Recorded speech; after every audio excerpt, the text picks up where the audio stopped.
How many times in your life, at a certain moment, you felt something strange, something unusual, a feeling you don't know where it came from, or how it entered your heart, a confusing feeling, a mysterious feeling, as if something unclear is trying to grip you from the inside? How many times have you found yourself wondering, why do I feel this way?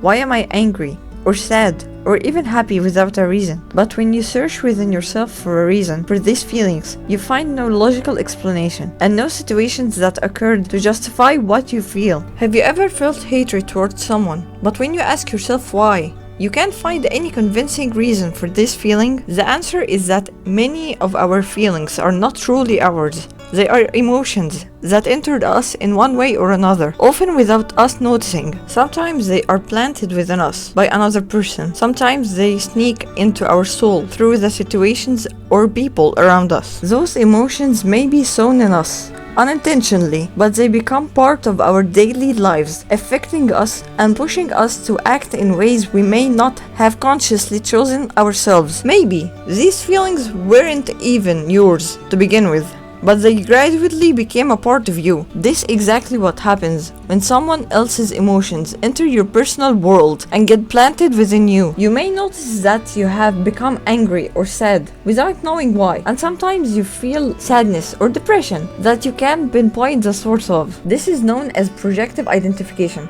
a psychological process where someone else plants their emotions inside you. This person transfers their emotions, which they can't manage or accept, to you, and you receive them and act as if they are your own feelings. But before we keep on going, don't forget to subscribe to our channel and to hit the like button if you liked the video, of course, and thank you very much in advance. The person who plants these feelings in you may not have been fully aware of what they were doing, but they influenced you in an indirect way, and in the end, you might find yourself carrying emotions that weren't originally yours. You may ask, how could someone else plant feelings within me so strongly? The answer lays in the fact that the other person may not be able to deal with their emotions in a healthy way, whether it's anger, guilt, or a deep sadness.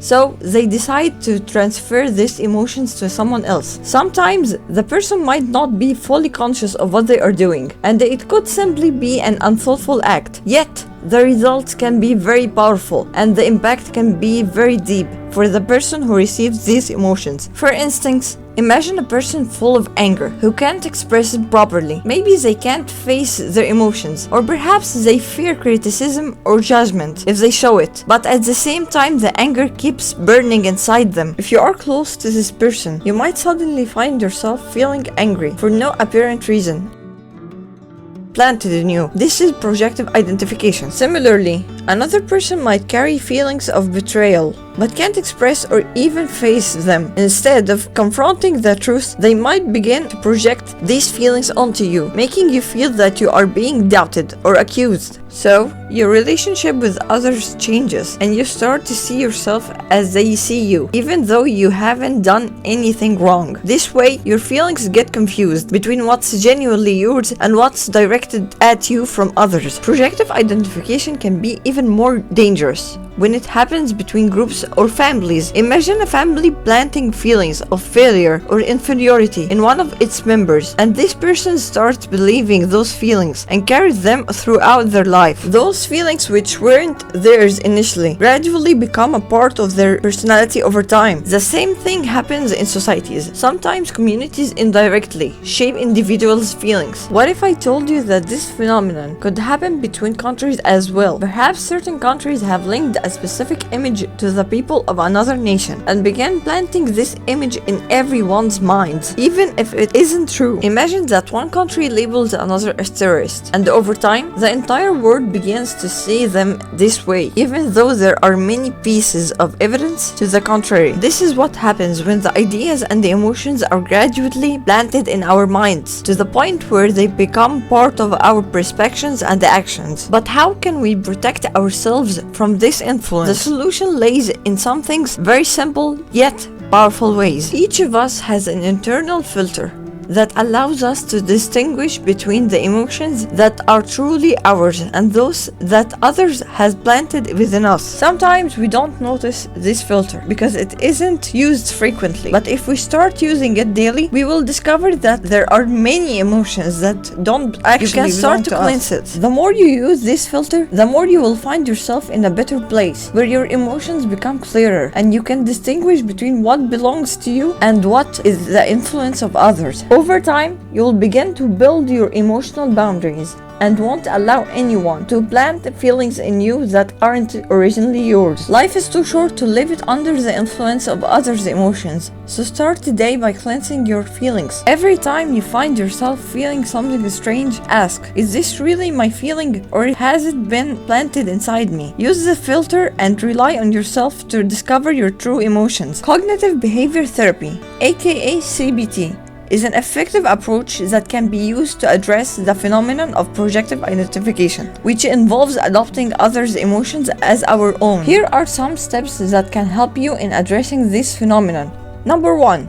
Awareness of emotions. The first step in CBT is increasing awareness of emotions and thoughts. A person needs to learn to notice when they begin to feel emotions for which they have no justification. This requires practicing mindfulness, focusing on the present moment, and observing emotional reactions. Number 2. Identifying the source of emotions. The individual should identify the source of their emotions. Are these emotions truly theirs or were they implanted by someone else? At this stage, the person should pause and think about the people they interacted with or the situations they recently encountered to analyze the relationship between those interactions and their emotions. Number 3. Cognitive analysis. CBT may involve recognizing distorted thought patterns or thoughts that lead to misrepresentations of emotions. The goal here is to work on changing these patterns by replacing them with more logical and realistic thoughts. For example, if you feel angry without a clear reason, you should question whether this anger is caused by a situation that happened to you or you absorbed these emotions from someone else. Number 4. Reframing negative thoughts. By learning reframing techniques, you can change the way you think about certain situations. You can replace thoughts that make you feel responsible for others' emotions or lead you to believe they are your own with statements that support your mental health and establish clearer boundaries. Number 5. Strengthening personal boundaries. One of the key points in addressing projective identification is to build and reinforce personal boundaries. You need to learn how to emotionally protect yourself from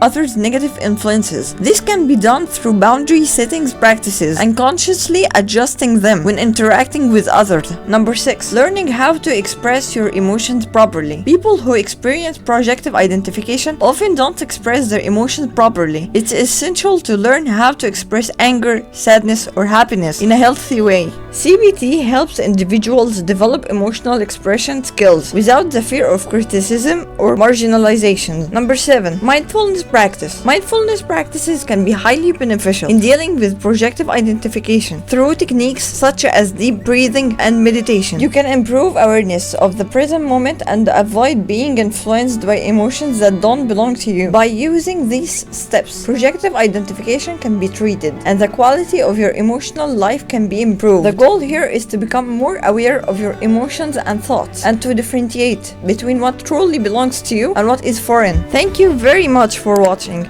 Don't forget to subscribe and see you all in the next video.